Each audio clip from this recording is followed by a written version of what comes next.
됐어요? 안 되는 것 같은데. 됐습니다. 오늘 말씀 시편 76편 10절에서 12절입니다. 진실로 사람의 노여움은 주를 찬송하게 될 것이요 그 남은 노여움은 주께서 금하시리이다. 너희는 여호와 너희 하나님께 서원하고 갚으라. 사방에 있는 모든 사람도 마땅히 경외할 이에게 예물을 드릴지로다.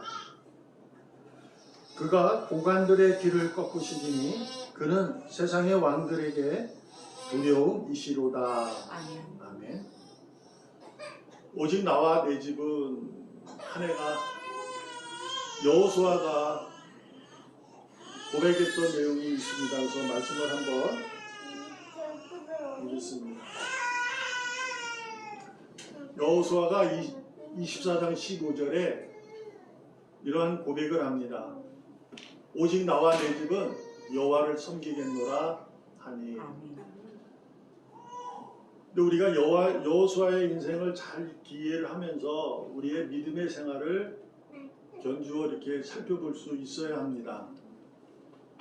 어떤 의미로 이해가 되느냐면 여호수아는 모세의 이스라엘 광야에 있을 때 군대 장관으로서 대단히 용맹스럽고 모든 전쟁에 앞서서 싸웠던 인물입니다. 결국은 모세가 하나님 품에 안겼을 때 다음의 지도자로 세운 자가 여호수아입니다.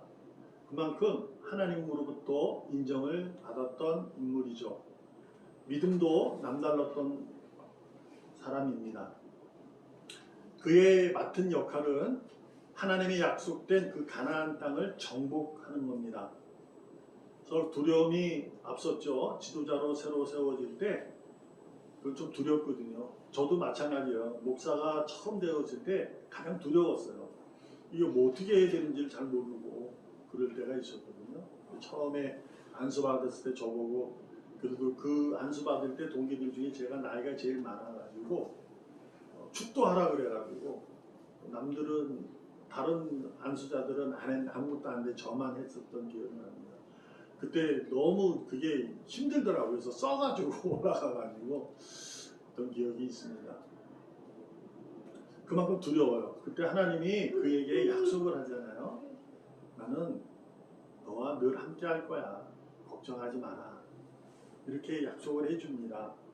두려워 말라고. 그런데 전제를 달죠. 말씀을 입에 달아라. 이렇게. 그러니까 말씀을 가지고 살아라. 이렇게. 그게 전제입니다. 말씀을 주야로 묵상하라. 내가 너와 함께하고 네가 밟는 모든 땅을 내가 너한테 주겠다.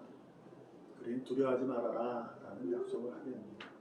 그래서 여호수아는 그 약속을 믿고 믿음이 원래 있었던 군대 장군이었기 때문에 그런 확신을 가지고 요단강을 건너고 놀라운 일을 하잖아요.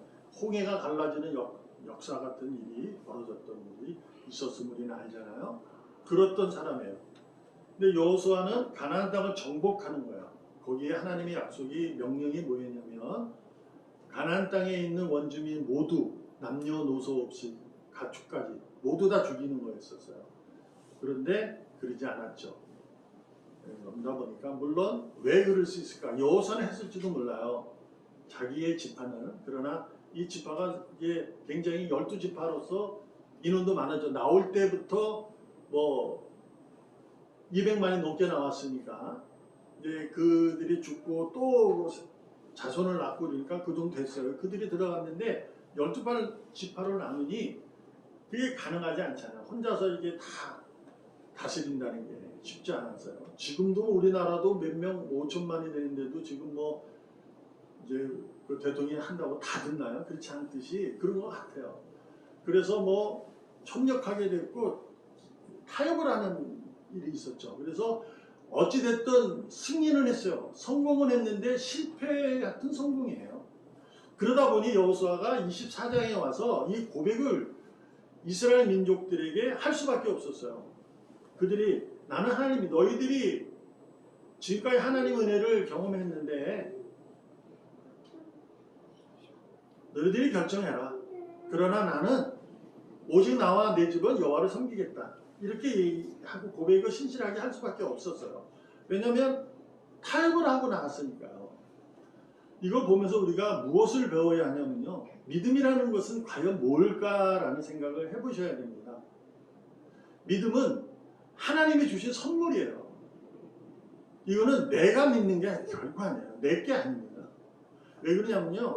이스라엘 민족들이 그들이 요단강을 건널 때 그 기적을 그들이 봤어요. 그리고 그들이 전쟁을 치를 때도 그들은 가나안 땅에 있는 분들은 뭐 전차도 있고 이런 철기고 뭐 그랬고 여리고성이 또 있었잖아요. 그것도 그냥 7바퀴 반 돌고 나서 이기잖아요. 무너지는 거. 그런 기적을 경험했는데도 불구하고 그들은 하나님의 말씀을 온전히 따르지 않아요. 우리가 하잖아요. 신앙이라는 것이 믿음이 나로부터 시작된다면요. 하나님이 기적을 나타내요. 예수님이 여기서 기적을 보여줬을 때 그 기적을 본 이스라엘 유대인들이 며칠 동안 주님을 따랐냐면 3일밖에 안 따릅니다. 평균적으로. 기적은 3일밖에 안 가요. 그래서 예수님이 그 유대인들 계속 보여달라는 거잖아요. 기적을. 고쳐봐라. 뭐 해줘라. 내게 뭔가 당신이 메시아라면 뭐 보여줘라. 계속 그러잖아요. 그러니까 예수님이 나중에 한마디 하잖아요. 내가 너희들한테 보여준 요나의 그 기적 외에는 없다. 그러니까 십자가에 이제 3일 만에 부활하는 그거밖에는 없다고 얘기를 합니다. 그러니까 우리가 믿음을 가지면 복된 인생을 사는 건 사실입니다. 그 복은 생명이라는 거예요. 하나님이 주신 생명을 내가 느껴지는 거거든요. 그래서 내 믿음대로 되리라 이렇게 주님이 말씀하시는 이유가 내가 믿음으로 이게 주님을 따르니까 내가 이러한 역사가 일어나는구나 이렇게 이해하기가 쉬운데요. 그것은 그 의미가 아니에요. 내 믿음대로 될 거다. 이래 되리라는 의미는 내 믿음, 즉 너의 믿음이 아니라 내가 너한테 준 그 믿음이 너를 역사한다 이 얘기입니다. 그 주님을 따랐던 이들이 자기의 고침을 받기 위해 했던 이들이 주님 앞에 나갈 때 처음에는 진짜 될까? 저분이 내 눈을 고칠까? 내가 중풍인데 이게 고쳐질까? 다 의심으로 나가요. 믿음이 아니잖아요. 그냥 소문만 들은 거지. 그래서 갔는데 고침을 받죠. 놀랬죠. 그러나 우리 다 알듯이 9명은 다 도망갔어요. 집으로 가버려요. 이방인 혼자만 주님을 찾아와서 영광을 올렸잖아요. 그때 예수님이 다른 9명은 어디 갔니? 왜 너 이방인 너만 있느냐? 라는 물음을 해요. 그리고 그에게 이방인 문둥병 고침을 받은 그에게 내 믿음대로 될지어다 이렇게 됩니다. 너가 구원받았다는 얘기예요. 그 얘기가 무슨 얘기예요? 누구나에게 하나님은 믿음을 다 주셨어요. 그것을 칼빈은 종교의 씨앗이라고 합니다. 신학적으로. 근데 믿음을 다 주셨는데 그 믿음이 땅에 떨어져 죽고 싹이 날수어 열매를 맺는 것은 하나님의 역사예요. 성령님이 하시는 거예요. 그거를. 믿음을 주시기 성령님이 안에서 하거든요. 근데 내가 믿음을 다 가졌는데 반응하지 않는 일이 일어나요. 죽지 않으면 내가 죽지 않으면 하나님이 주신 그 믿음은 절대로 능력으로 드러나지 않습니다. 바울이 우리에게 증언했던 말이 뭐예요? 말이 아닌 거예요. 하나님의 능력은 십자가라고 얘기합니다. 그러니까 내가 십자가로 인해 내가 죄가 씻어지고 죄인에서 의인이 되었다. 이 사실은 믿음으로밖에 이해할 수가 없어요. 그런데 그 믿음이 내가 그러니까 나는 저걸 믿어. 그러면 오늘 제가 이제 우리 이재를 유아 세례를 이렇게 하나님의 은혜로 이제 나눌 텐데 우리 이재가 지금 몇 개월 된 애가 뭘 알아요? 모르죠. 부모의 신앙에 의해서 세례를 받는 거야. 근데 부모님의 신앙이 믿음에 의한 거거든요. 그래서 믿음으로 이 아이를 믿음으로 내가 키우겠습니다라는 고백이거든요. 근데 그 믿음이 그냥 내가 오늘 이런 날이니까 그냥 믿어야고 가야지. 이래서 되는 건 결코 아닙니다. 지금 그렇다고 잘못됐다는 얘기를 하는 게 아니라 믿음이라는 것이 과연 뭔가를 배우는 거예요.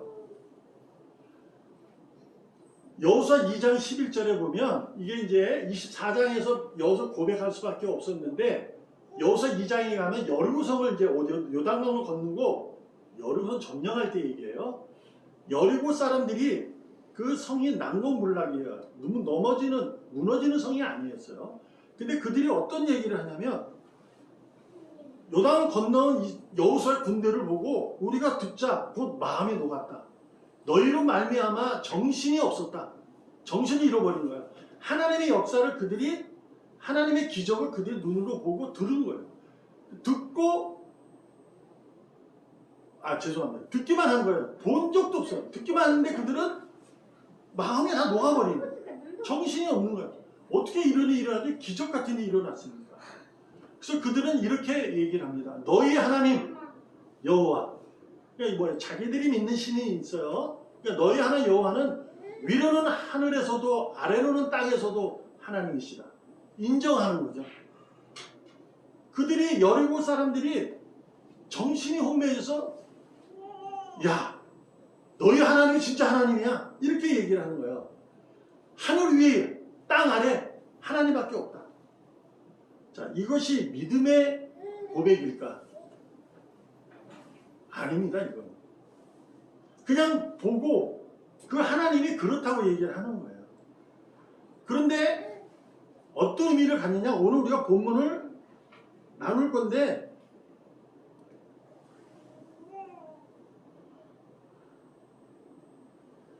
10절에 보면 이런 말이 있어요. 진실로 사람의 노여움은 주를 찬송하게 될 것이다. 이게 무슨 얘기냐면요. 하나님은 누구에게나 믿음을 주셨어요.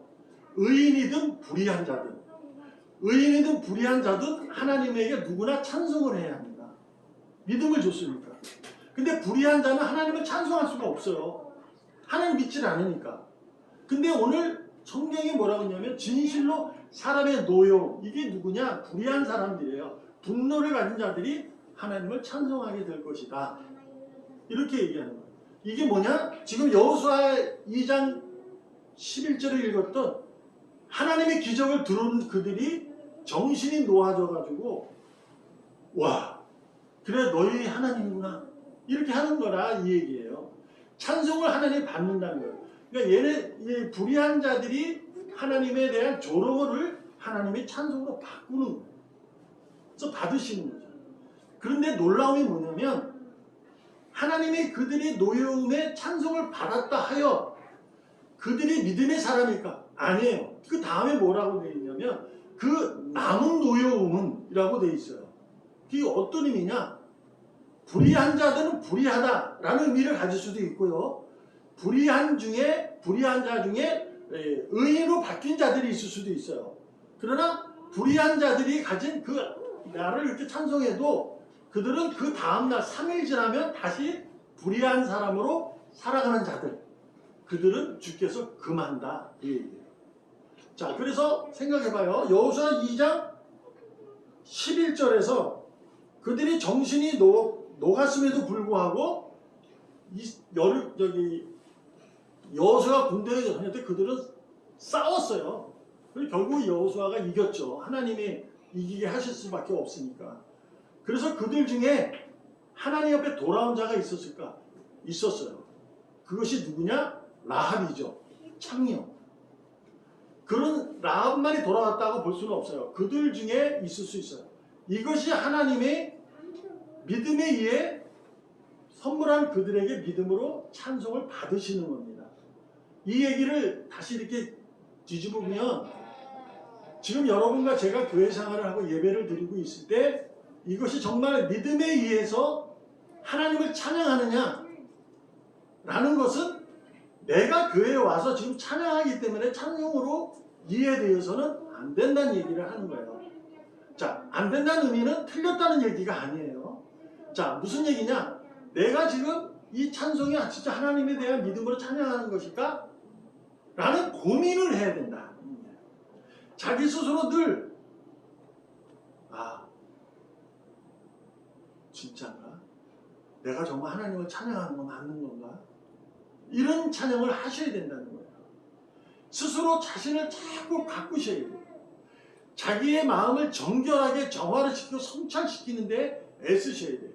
그런데 예배드리고 집에 싹 가면 그냥 싹 다 세상 마음으로 가면 안 바뀌어요. 그래서 11절이 있는 겁니다. 그러니까 우리가 11절을 얘기하면 여러분에게 지금 제가 여러분에게 이제 뭘 뺏으려고 하는 것이 느껴져요. 자, 11절을 한번 보면 이럽니다. 너희는 여호와 너희 하나님께 서원하고 갚으라. 이렇게 얘기해요. 서원이라는 것은 작정이라는 거예요. 내가 하나님 앞에 하나님, 내가 정말 하나님이 나를 사랑한다는 것을 내가 잘 모르겠는데 하나님이 사랑한다는 걸 내가 느낄 수 있도록 내가 이걸 하겠습니다. 이걸 했을 때 뭔가 보여주세요. 라는 작정이에요. 그런 걸 하는 거예요. 그거를 갚으라는 얘기예요. 그러니까 뭐냐면 내가 작정을 했으면 실천하라 이 얘기예요. 그러니까 예배는 진실하게 들으셔야 돼요. 그걸 노력하셔야 돼요.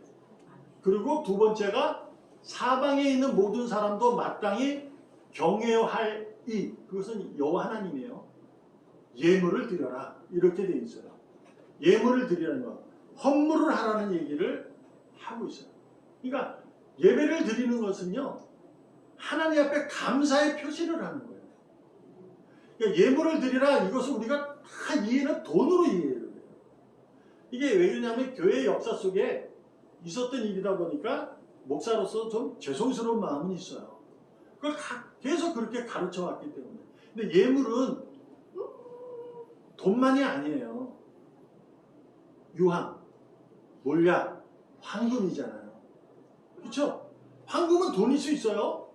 유황과 몰약은 그거 아니잖아요. 그러니까 하나님, 이게 뭐냐?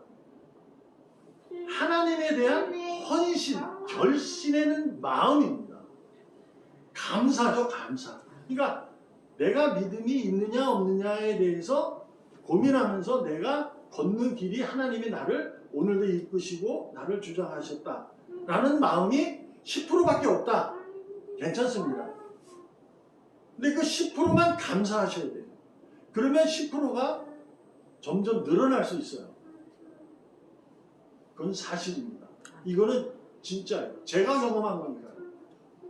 그러니까 하나님 앞에 내가 발걸음을 옮기는 순간, 다가갈 때 한 발짝 한 발짝 나가게 되면요, 정말 하나님이 나를 사랑하고 내가 찬성이 되는 것을 스스로 느껴집니다. 근데 우리가 그 수치가 10%의 감사를 더 20%, 30%를 늘리려는 생각을 잘 안 해요. 그것이 믿음을 가졌다고 있는 우리들이 가진 약점이죠. 연약함이에요. 그러니까 제가 이렇게 결정을 하게 된 이유가 바로 여기에 있어요. 오늘 본문의 말씀을 연구하면서 내가 마음이 높고 정신이 혼미해졌었어요.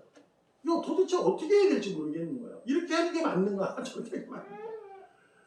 예배 일주일에 한 번 하는 건데, 그것도 1시간 정도밖에 안 하는 건데, 할까? 하다가 결심하자 하는 거죠. 그래서 이 결심이 저는 저 스스로도 100%는 아닙니다. 제가 하나님 앞 100% 찬양한다? 이건 있을 수 없어요. 예수님만이 할 수 있는 거예요. 그러나 저는 그 100%로 가기 위해서 할마다 했어요. 그러니까 여러분도 그랬으면 좋겠다는 거죠. 저도 실수하고 말 실수하고 저도 행동 실수하고 그럽니다. 저도 사람이다 보니까.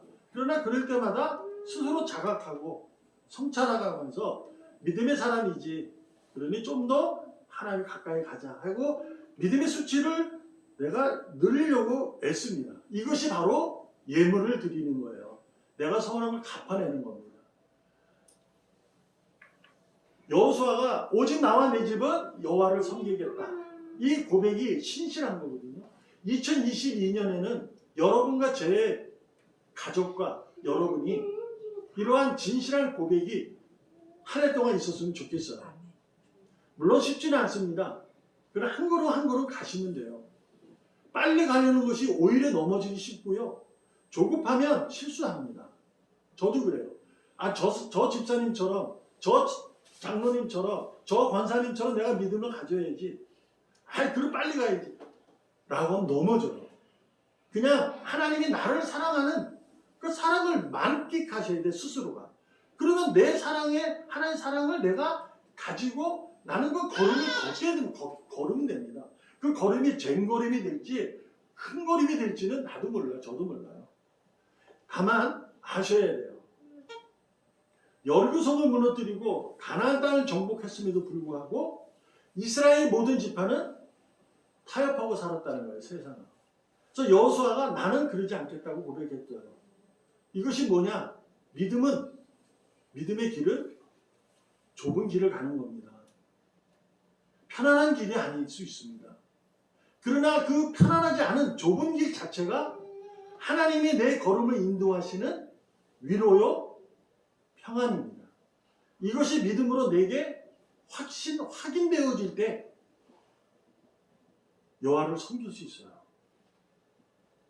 그것이 확인되고 확신되지 않으면 절대로 여호와 하나님을 섬기지 못합니다.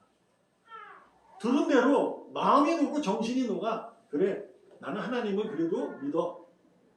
예수님이 십자가에 죽으시 살아났다는 걸 나는 믿어. 근데 꼭 교회에 가야 돼? 나는 그러지 않아도 될 것 같아. 내가 믿으니까. 그것이 잘못된 건 아닙니다. 틀린 건 아니에요. 그러나 거기서 자꾸 멈추게 된다는 거예요. 믿음이 자라지 않아요. 예수님이 왜 계속 가서 제자들에게 내가 언제까지 너희와 함께 있어야 되겠냐. 믿음은 주님이 온전하게 만들어셔야 돼요.